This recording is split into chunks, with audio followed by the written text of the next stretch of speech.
Hey guys, so in this video we're going to be starting the next section in chapter 5, which is section 5.2, and it is entitled Area Under the Curve. We are taking a little break from the whole anti-differentiation thing, and we're now transitioning to a topic that is incredibly important and one of the most fundamental things you need to know about calculus. It's going to come out in a big way in Calculus 2, and it's called Area Under the Curve. All right, so let's first go over why on earth are we talking about this. Consider this situation. What is the area of a rectangle? Okay, I know that sounds kind of like a dumb question. We all know what area of rectangles are. We've been doing it since we were 12, 10, 8, I don't know. I really don't. But we've been doing it all for quite some time. The area of a rectangle is length times height. How do you know that? Well, if you draw a bunch of little lines along the x side or the length side of y high, and then you add them all up, all the areas of those little strips, you get the area of a rectangle. And it's just a formula we have known our entire lives. How about triangles? What is the area of a triangle? All right, as everyone should know, the area is given by 1/2 base times height, or 1/2 of the area of the corresponding rectangle with the same dimensions. The area of the triangle is just half the area of the rectangle. These are formulas we have known a long time. They're fundamental, just things we've known a long time. And at this point, you might be wondering, why on earth am I talking about rectangles and triangles? This is calculus. This is a college level calculus course, and I'm talking about triangles. Well, we just know those formulas. We just know how to calculate that. What if we don't have a rectangle or a triangle? What if we have something like this? What if we want to find the area under a curve on a given interval? So in this case, we have the the cubic function y is equal to x cubed, and we wish to find the shaded area, that yellow area. We wish to find what is that area. How would we do that? Well, with the rectangle, we had a formula. With the triangle, we had a formula. Y is equal to x cubed. We do not have a formula. We do not have a geometric equation that gives us the area under a curve. Enter calculus. We cannot explicitly find this area using our geometry. We do not have an equation for the area under a curve on the interval 0 to 2 for y is equal to x cubed. We do not have a geometric formula for that. Enter calculus. We are not going to calculate the exact area right now. The first thing we want to do is approximate the area. Right? We don't have that magical formula that does the job. We want to approximate the area now. And the first technique we are going to use is called left endpoints. So let's consider the situation. We wish to estimate the area under this cubic polynomial on the interval 0 to 2 using 4 rectangles and what we call left endpoints. Now, let's explain what that means. So consider that same parabola. Y is equal to x cubed on the interval 0 to 2. But instead of trying to calculate the exact area from some geometric formula, we're going to approximate the area under the curve using 4 rectangles. As you can see, we have a rectangle that goes from 0 to 0.5, from 0.5 to 1, from 1 to 1.5, and then from 1.5 to 2. We have sketched 4 equispaced rectangles. What I mean by equispaced, that means the length of each triangle is the exact same. What varies is the height of each triangle or each rectangle. If I said triangle a second ago, I apologize. I meant rectangle. So this is what we want to do. We want to calculate the area of each one of these 4 rectangles using the area of a rectangle formula we have known for years. That's what we're doing. That's it. We are going to calculate the area of 4 rectangles, add it up, and call that an approximation.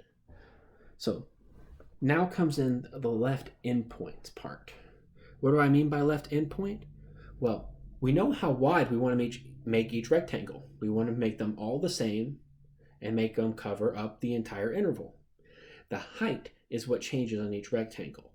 So if you look carefully at the three rectangles on the right, you'll notice that the left endpoint, if you look at the left side of the rectangle, we took a line and we drew it straight up until we ran into the function. We just ran it up. That's what we mean by left endpoint.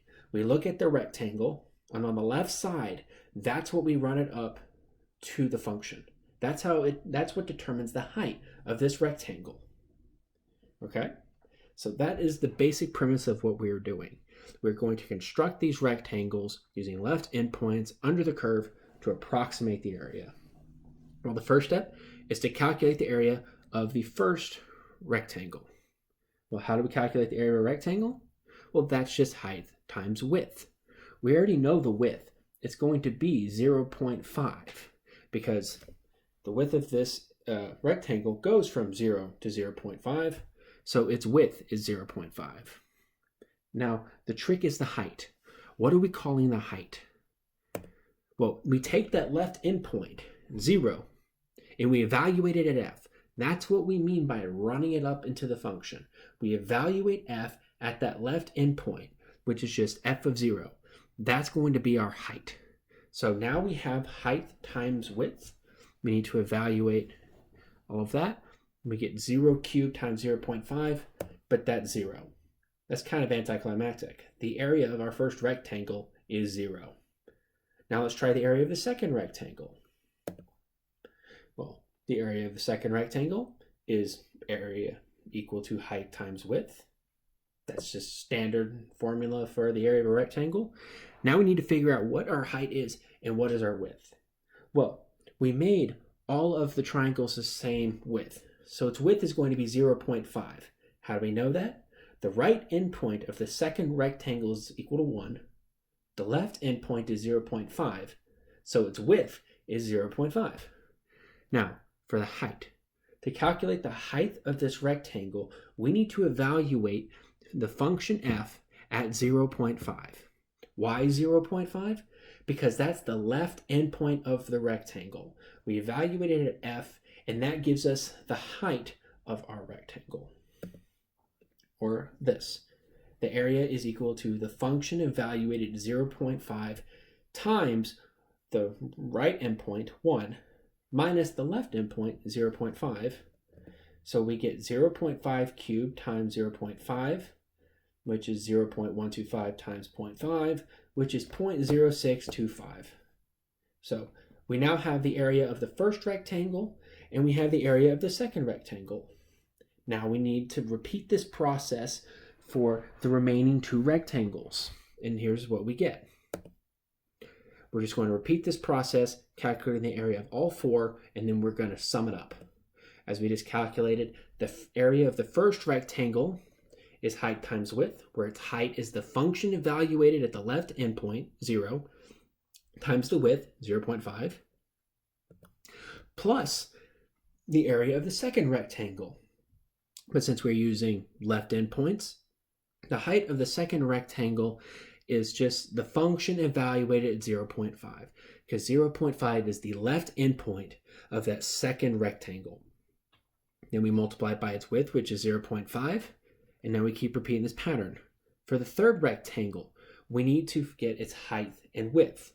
The width is again 0.5, but now to get the height of that third rectangle, we need to evaluate the function at that left endpoint, or 1.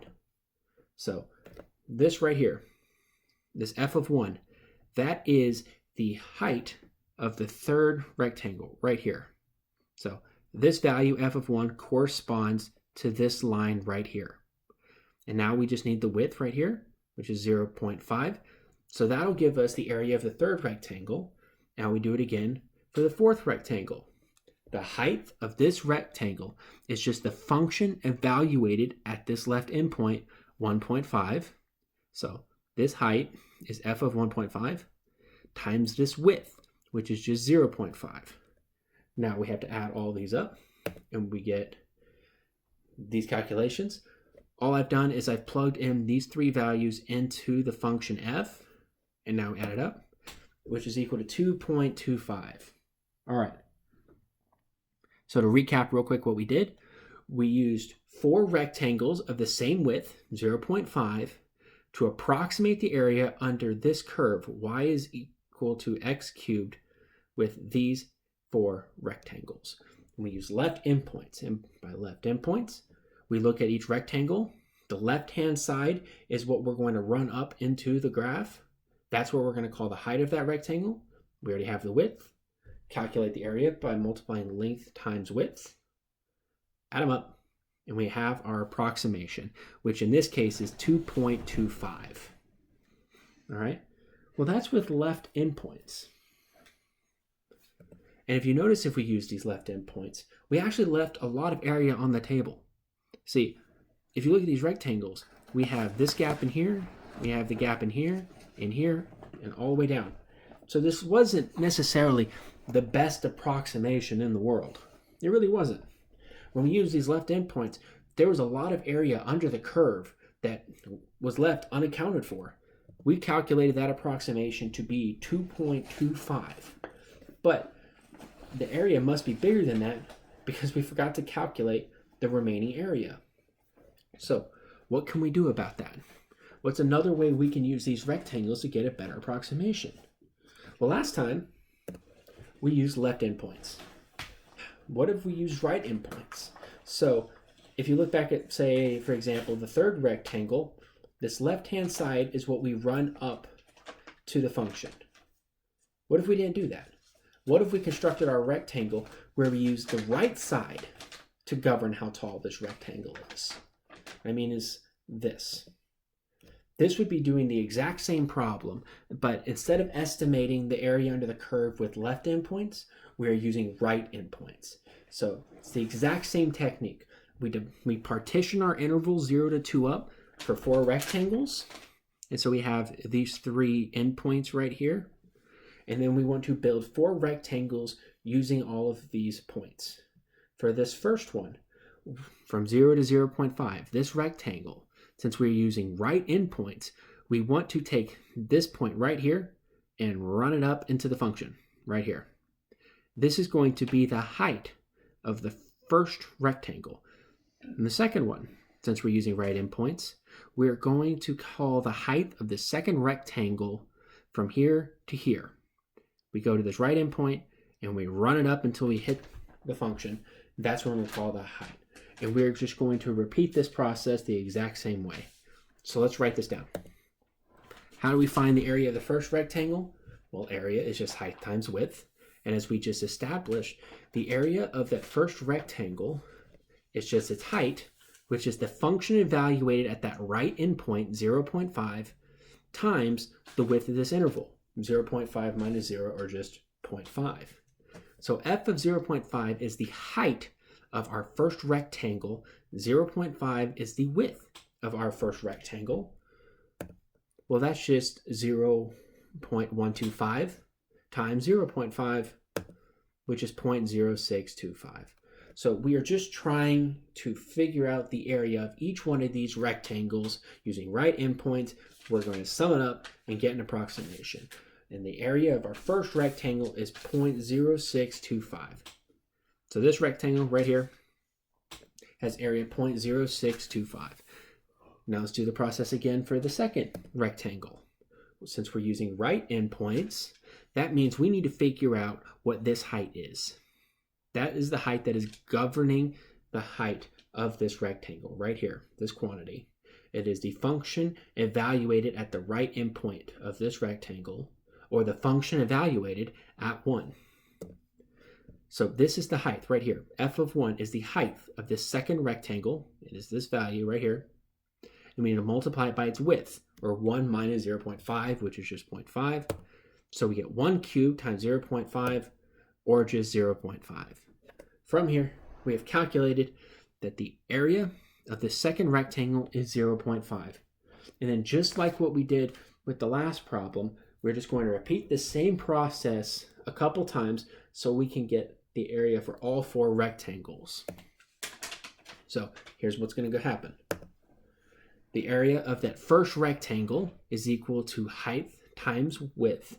But in this case, our height is the function evaluated at 0.5. hence the name right endpoint. We take the right endpoint, we plug it into the function, and that gives us the height of that rectangle, multiplied by that width 0.5. Second rectangle, we take the right endpoint of this second rectangle, evaluate it at f, and that gives us the height of this rectangle. And we multiply it by the width. Now we have the area of the second rectangle. And then once again, we repeat the process. We want the area of this third rectangle. Well, look where the base of this third rectangle is. It goes from 1 to 1.5. So 1.5 is our right endpoint. That's what we're going to plug into f. That will give us the height of this third rectangle. So the area of the third rectangle is the height, which is a function f evaluated at 1.5 times the width, 0.5. And we do this one more time, and we look at this interval right here.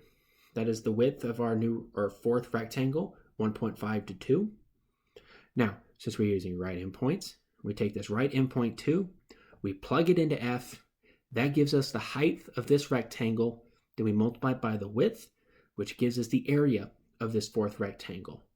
So all this right here is these four areas calculated and added together. But now let's actually crunch some numbers. Well, if you just plug in all these numbers into f, you get this. All I did was actually evaluate f at these endpoints. And now you multiply these together and add it up, and you get 6.25. So that's what we got here. Using right endpoints, we approximated that the area under the curve is 6.25. But remember the problem that we had with the left endpoints? Well, with the left endpoints, we left area on the table. We got a calculation of 2.25, but we didn't calculate all the area under the curve. So we tried right endpoints. And if you notice, we got all of the area under the curve, but we also tacked on all this extra area in here. So we have some extra baggage. So our approximation is actually an over approximation. So the 6.25 is bigger than the area under the curve. So now we have a lower bound for the area and an upper bound for the area, but we do not have the actual area under the curve yet. We just have a couple approximations. One is too little of an approximation. One is too much of an approximation. What we need to do now is try and figure out a way to make this a little more accurate. But in order to set that situation up, what we're going to do is generalize this technique. So far, using left and right endpoints have been pretty good for us. They haven't been exact or perfect, but the process is looking promising. The technique we are doing is looking like this is pretty solid. So we are going to generalize this approximation technique. Now, bear with me. This is where we're going to start throwing around some funny looking math notation. But if you just hang in there with me, I promise we'll go through it line by line together, and we'll explain all the notation that we're going to use. All right, so now it's time to generalize this approximation. Suppose we have some arbitrary function f, and we want to approximate the area under the function on some interval a to b using n rectangles. So let's compare this to the previous example. Here, we were given a function x cubed in interval 0 to 2 and 4 rectangles. Here, it's the exact same situation, but it's an arbitrary function f on an arbitrary interval a to b with an arbitrary number of rectangles n. So we're going to figure out how can we construct this idea using a more arbitrary sense, or using more arbitrary notation, so we can attack it a bunch more situations. All right, but let's come up with a little bit more information about the rectangles themselves. First, let's suppose each rectangle has width delta xk. Here, delta, reason we use that is because delta famously in calculus represents rate of change, or amount of change. Delta means change. So you're probably going to see that a lot if you ever take physics or any more math classes. Delta tends to denote change. So we're going to use delta xk. That's going to denote the width of each rectangle. Okay? Now, on this example, the width of each rectangle was the exact same. It was 0.5. We broke it up into equal partitions. There is no rhyme or reason why we have to do that. They do not all have to have the same width. I could make the width of this first rectangle 0 to 1, the next one from 1 to 1.5, and then cram 2 more rectangles in here.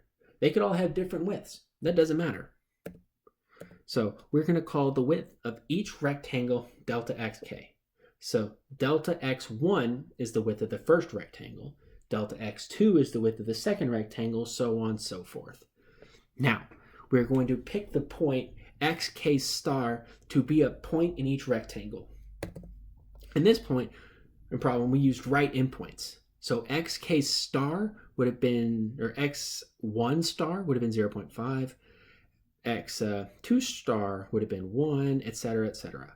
So we picked these 4 points to represent the height of each rectangle. We chose a point on the x-axis where we're going to use to determine the height of each rectangle. Here we used right endpoints, but since we're doing this in a more generalized setting, we do not require it to be a right or left endpoint. It can be any point in that section, any point in there. It can be the left point, right point, midpoint. It could be 1/3 to the left, 1/3 to the right. It doesn't matter. As long as it's inside that rectangle, we're good to go. That's what xk star is. Now, by adding up the area of these rectangles that we have created, we get a formula that looks like this. We get an approximate area given by f of x1 star delta x1 plus f of x2 star delta x2 plus ... plus f of x sub n star times delta x sub n. Now, relax. I know this notation looks gross, but let's look at this. x1 star is just a point on a rectangle that we're going to use to determine the height of a given rectangle. We evaluated at f. This quantity right here, f of x1 star, that is the height of our first rectangle. Delta x1 is the width of our first rectangle. When you multiply them together, this is the area of our first rectangle. Now let's do it again. F of x2 star, well, that is just the height of our second rectangle. Delta x2 is the width of our second rectangle. You multiply them together, and this is the area of the second rectangle. And then we're going to repeat this process n times because we want n rectangles and end up with this last equation, f of xn star times delta xn. This is the height of our nth rectangle, f of xn star. Then we multiply it by the width of our nth rectangle, delta xn. And then that gives us the area of the nth rectangle. And then if we add them up, we get our approximate area. This is the exact same process we just did with the left and right endpoints. We had our delta xk's, which were 0.5. Our xk stars were just the left and right endpoints. Our interval was 0 to 2. And we did it with 4 rectangles. It was the exact same process, but we are just backing this up a little. We are doing a more generalized technique. Now, it gets really annoying writing this down all the time like this, so we have a concise notation we're going to use. It's called the summation notation. It is this big capital sigma with, we denoted k is equal to 1 to n of f of xk star delta xk. What this means is this capital sigma, it means sum. So what it's saying is sum up from k is equal to 1 to n f of xk star times delta xk. So this notation right here is condensed down to this. It's saying is for each k between 1 and n, plug it in, calculate this, and then add it up for each k. So this is just the notation we are going to use to denote this equation. We do this when we have a lot of sums we want to do, and we do not want to write them all down, because n could be huge. N could be 100, n could be 1,000, n could be 1,000,000,000,000. It doesn't matter. If n is 1,000,000,000,000, imagine writing out that equation. That sounds like a really big pain in the butt. So we're going to ignore that. And if we just use this notation, just replace n with whatever number you want, and it's the same thing. This is just notation. That's all it is. The sigma is nothing fancy. It is just notation that means sum. We're going to sum up all of these things. So in this notation, what this is saying is this is the approximate area under the curve of this function f on the interval a to b with n rectangles. All right, so just take a second and process that. All right, so that is how we're going to generalize this approximation. But we've really only looked at left endpoints and right endpoints. What if we change it up? What if we use the midpoint of each rectangle? We've chosen left, we've chosen right, but one gave us too big of an approximation. One of them gave us too little of an approximation. Now we want to figure out what's another point we can use that works. Let's try the midpoint. This is what that would look like if we were doing the midpoint. So if you look at this first rectangle, that's too small to really look at. So let's look at the second rectangle. Rather than choosing 0.5 or 1, we chose a point in the middle. And at this point, we ran it up into the function, and that's what we call the height. That is the height of this new rectangle. Now look at that. We're only adding on a little extra area here. So far, this already looks like a better approximation. Yeah, we're losing a little right here, but we're only picking up a little extra here. So it looks like it's starting to kind of even itself out. Let's look at this third rectangle. Rather than choosing the left endpoint or the right endpoint, we choose this point right here in the middle, and we evaluate it at f, and that gives us the height of this third rectangle, and we do the exact same thing with the fourth one. So let's calculate some numbers, shall we? Well, right here, f of 0.25 times 0.5, well, this is just the area of our first rectangle. The midpoint between 0 and 0.5 is 0.25. The width of this rectangle is 0.5. So the height is given by this. And then we multiply it by the width. And that is the area of the first rectangle. Now let's do it again for the second one. We evaluate f at 0.75, the midpoint of this interval right here. And that gives us the height of the second rectangle. And then we're going to repeat this process for the third and fourth rectangles, where the midpoint of this interval is 1.25, and the midpoint of 1.5 to 2 is 1.75. So all I've done right here is I've calculated the four areas of these rectangles, and I'm going to add them up. And if you do this process yourself, you'll see that this summation is equal to 3.875. For homework, I want you to actually calculate this and double check my work. Take these values, punch it into the function x cubed, and then multiply it by 0.5, add these up, and see if you get 3.875. Now notice off the bat that 3.875 is actually between the two other calculations. One was 6.25, the other one was 2.25. 3.875 is closer to the middle of those calculations.